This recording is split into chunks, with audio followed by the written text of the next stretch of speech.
Self-acceptance means to me that you love and accept yourself, you understand yourself, and you appreciate yourself, why you do the things you do, and you believe in your choices and that you are making the right choices for yourself.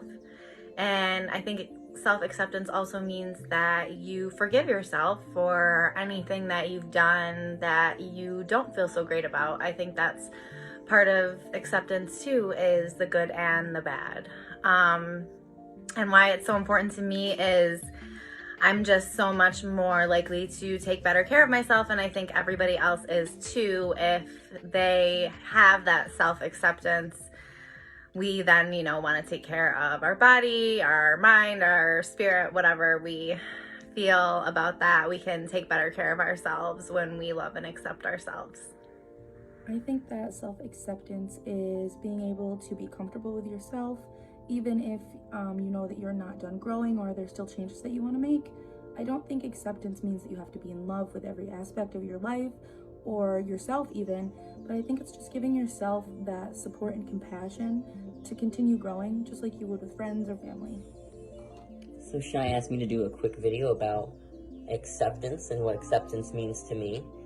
And it really got me thinking about, how up until recently I always thought, acceptance was about, liking something or, being able to enjoy something. But I feel like more recently I've been able to sort of realize, acceptance isn't necessarily about liking something or supporting something even, but just, or even understanding, but just being able to say, our experiences may not line up, but, it's not my place to decide that for you. So I think for me, acceptance is, being able to look at other people's strengths and weaknesses and not necessarily make excuses for them, but be able to recognize that's part of their story.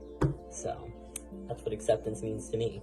Self-acceptance to me means loving yourself despite your imperfections and giving yourself the room and space to grow and change. I was thinking about what acceptance means to me, and it made me think a lot about forgiveness. And it made me think about the fact that forgiveness isn't something that you give to somebody else. Forgiveness is something that you give to yourself about something else. And once you're able to forgive that thing, it frees yourself in a lot more ways than it frees the thing that's bothering you. And so when I think about acceptance, what I think acceptance means to me is it means trying to be okay and almost maybe forgive myself for the shortcomings that I end up experiencing. And when I try to always strive to set high goals for myself, and sometimes I can't reach those high goals, and sometimes I have to accept the limitations that I have. So I think there's a lot of keys to it. There's a lot of parts to acceptance. But I think that the biggest part for me is almost being able to forgive myself for the shortcomings that I have. Self-acceptance is important because you can't be truly happy if you're not happy with yourself.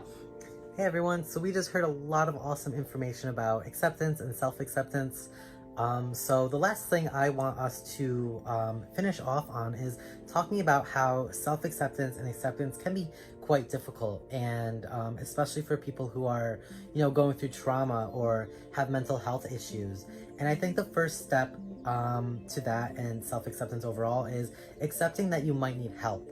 And that's totally okay. Everybody needs help at some point. I think it's important to accept that you might need help from, your family and friends, from an advocate such as people here at Health Education, a counselor. Anybody can reach out and give you the help you need. So yeah, accepting help is a huge part in, accepting yourself, accepting the world around you, if that is what you need.